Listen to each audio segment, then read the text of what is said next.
Okay, we're live. Oh, serious? Hey guys, I'm Kate, your plastic-free mermaid, and I'm here with Sam Gosschalk. Gosschalk? Yeah, that's Sorry. right. Yeah. Your last names. Okay. Yeah. Gosschalk. This is Greenpeace Netherlands Actions Coordinator. That's right. Yes. And what does it mean? Well, as Greenpeace, of course, we do a lot of different things, and we try to accomplish as much as possible. But if we run out of all the normal means, lobbying, talking to a lot of people, petitions, etc., then we got to take bold action. That's what I'm for. Yeah. So I think of all the cool stuff to do, and So what kind of cool stuff have you thought up to do for plastics? For plastics right now, well, we're doing the Plastic Monster ship tour. Mm-hmm. So we developed this huge plastic monster to symbolize the problem that's created by these multinationals flooding the market with their single-use plastics. And yeah, we actually brought it back to Unilever last week with this huge plastic monster rave. And we brought back their plastic monster, and now they have to take care of it and stop producing those single-use plastics. So this is this giant plastic, like dragon-looking thing made of all sorts of plastics that have Unilever. Unilever's like a giant multinational company or corporation that manufactures. They're the parent company for Dove, right? Yeah, I think so. Yeah. And like Hellmann's mayonnaise, and just like all different. Hellmann's I don't know, but yeah. Yeah, so like lots of food and soap and different like just random industries. And so all the packaging was all on this giant dragon. And he said we raved, like we danced along the streets, and there was a DJ in the Beluga, the Greenpeace boat, in the river playing amazing music, and there was like tentacles coming off the ship, and everyone was dancing, and the plastic monster was like moving, and his mouth is open, and it was amazing. Then we got to headquarters and of Unilever, and we were just chanting, and it was a massive operation. It was so cool. Yeah, it was really lovely, and they once we arrived, they actually tried to invite us and drag us onto their stage and spin it like they were actually welcoming us, but it didn't really succeed. No, and it was still too much. Yeah, way too much focus on recycling, and they didn't have a very concrete story on how they were going to better their practice. So I hope they got the message right now. And right now we're moving on to Nestle. Yes, we're coming for you. Scary. What goes into thinking up an action? Like, can you share the action for Nestle now, or is that secret? Well, we don't have an action for Nestle. We're actually going there with our ship and the monster, and no, we don't have anything yet. But yeah, we're coming for them. But there is a plan.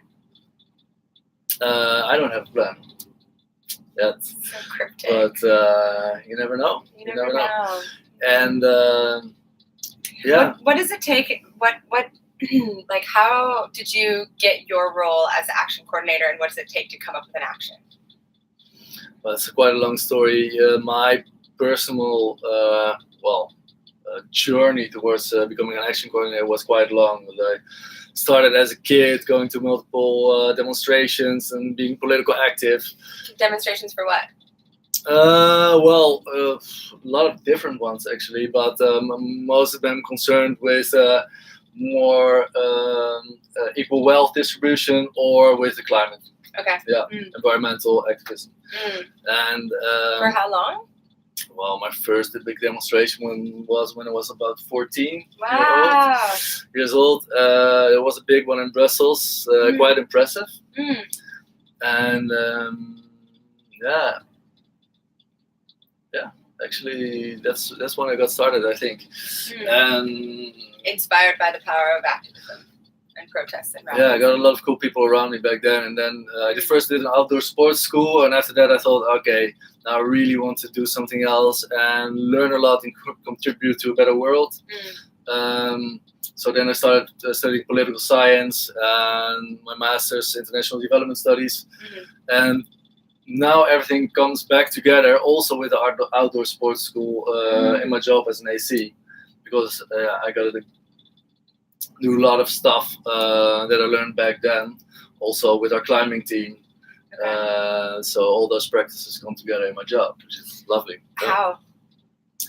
Well, some of our action, we got we got different volunteers. We got our regular volunteers who help us out with different activities, but we also got our action volunteers who are trained to do actions in a peaceful manner and in an appropriate way, way we stand for as Greenpeace. But from those action volunteers, we also got our specialist teams. So we got our canoe team, we got our boating team, and we got our climbing team. And I'm part of the climbing team, and in certain actions we need those specialists.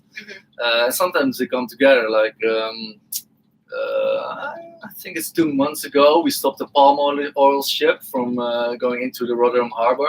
At least for a little while. They got in eventually, but then we had to go out with our boats and the climbers on top, like in the boats, and we put some climbers on the ship on their ship. On a palm oil ship. So that's the kind of stuff we do. And then what happened? Well, what happened? They actually kept on driving with the climbers on it, and we got a lot of police following us and Coast Guard, and I don't know, a lot of those authorities. Yeah. And eventually, for the safety of the climbers, we had to get them off. But actually, Wilmar, one of the biggest importer of palm oil in the EU, I think. Not really sure, but I think so. They actually made a pledge that they're gonna guarantee that their palm oil is not linked to deforestation. After that action, so it's a really big win. Good job! Yeah, that's I love so that. Great.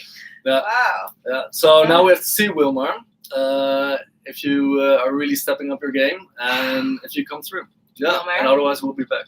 We know where you're watching this. You are a regular subscriber, Wilmar. So that's really cool. Okay, so I'm interested in your story more. So you outdoor school, and then you came into this. Where does the passion come from? Like, why do you care? Yeah, well, that for me, that's a no-brainer. Like right now, we're living in a world that we're destroying, basically. Like, as human beings, we're destroying our world. So for me, I get confronted with every day. Every morning, I read the papers and I see how we're fucking things up, basically. So within my lifetime, I really want to contribute to well, at least halting that, or I don't know, playing my part in not destroying our world, or maybe even bettering it a little bit. So yeah, that's what I want to do. That's what I live for, and that's how I find purpose in my life, I think. And right now, this is the way to do that. I might do something else in the future. Might come up with some really cool solutions or something like that. But right now, within Greenpeace is where I really feel that I can contribute. Yeah. Yeah. And then I got a lot of opportunities to do so. Yeah, within Greenpeace. Yeah, I mean, the Plastic Monster Rave was so incredible. It was so well done and so special to be a part of. You really felt like, I mean, it was such a different protest or march than I've ever been a part of. So creative in that sense and fun to experience, but then also really drove the message home to Unilever, and they were so shocked. And like the head of marketing guy that came out to chat with Micah was just like, yeah, it was a lovely moment. It was so great. She just demolished him. Yep. And so what does planning something like that take? Well, a lot of preparation. I think if we start a campaign and we've decided on what we're going to work on, then the first thing is to brainstorm a lot. And we go into this, what we call a campaign accelerator. And that basically means we're going to lock ourselves up in the office for about 5 days. Not every time consecutively, but sometimes we got like 2 days, 1 week, and 2 days the other week, or 3. And then we go through this brainstorming process led by a person who's trained to do that. And usually within those 5 days, we succeed coming up with a campaign. So, and after that, the real work begins. So one of the subgroups within the campaign Accelerated came up with the plastic monster. Sadly, it wasn't me. I wasn't in that group. You're not the ideas man, you're the actions man. You have to bring it to life. Right? No, well, I was in another group. I came up with the idea to drive, to actually dress the boat as a giant plastic bottle, to deliver the message in a bottle and invite the police and Sting, bring them back together and perform their message in a bottle. Amazing. That would have been cool, but didn't make it though. Maybe in the future, you never know. Yeah. Keep that one in your pocket just in case. Yeah. So police, if you're hearing this, you're invited. Yeah. Also, regular subscribers. A lot of police. Yeah.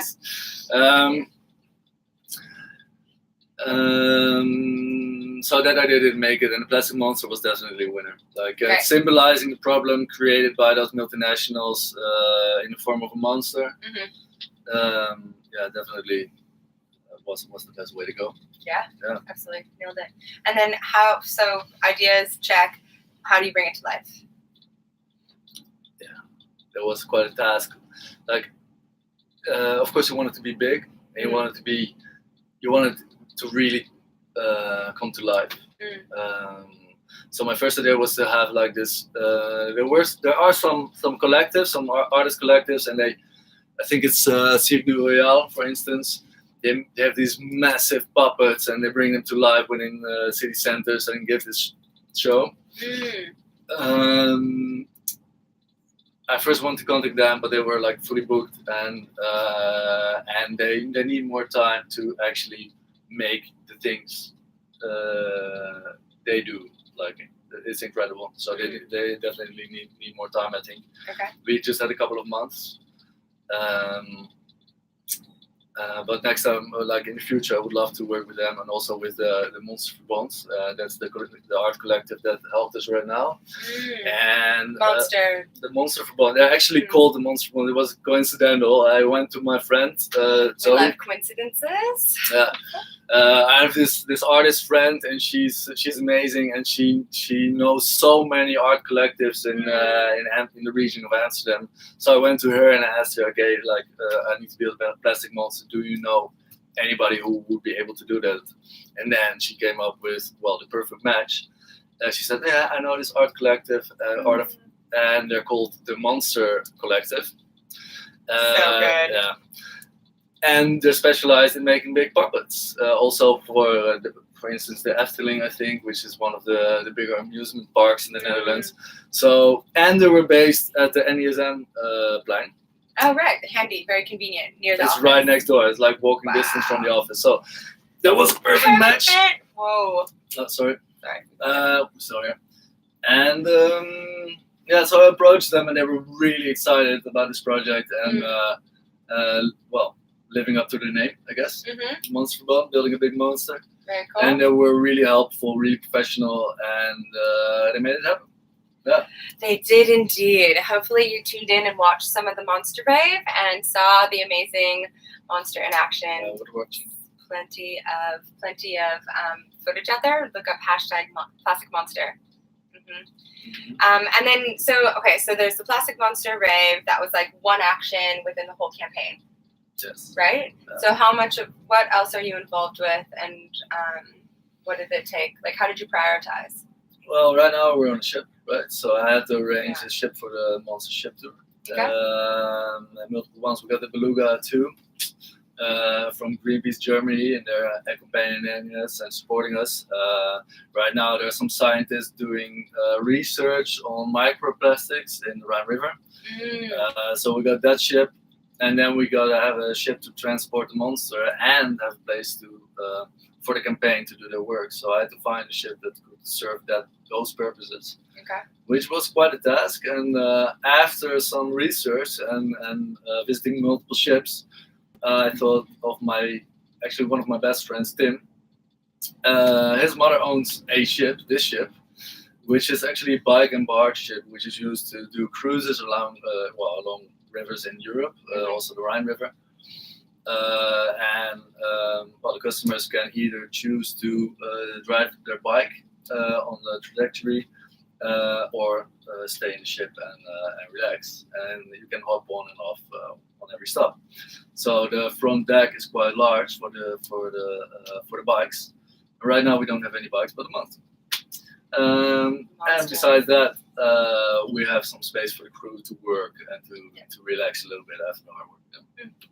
Well done. Thank you. Very cool. So the Actions Van has pulled it all together from your own community, from people you know, and work together and collaborative. Yeah, that's basically how I work. The first thing I do whenever I have a big thing I have to organize is connect with as many of my personal connections as possible to see what's out there already and if they can help me out. Yeah. Because if I don't do that in the first stage, and I found out later, and I'm already contacting other parties, and I will definitely regret it. And within Amsterdam, I have quite a nice network with a lot of creative and cool people. Yeah. So yeah. Awesome. Yeah. Well done. Very cool. Thanks. So the Plastic Monster is continuing along the river and headed towards Nestle. And there's a new, there will be an action, maybe, we're not sure, probably, for Nestle, coordinated by the Swiss Greenpeace team. Maybe, I'm sure. No, we're moving to definitely to Switzerland, to Basel. And that's actually where my job ends. And besides that, I really don't know what's going to happen. Okay. With the Plastic Monster.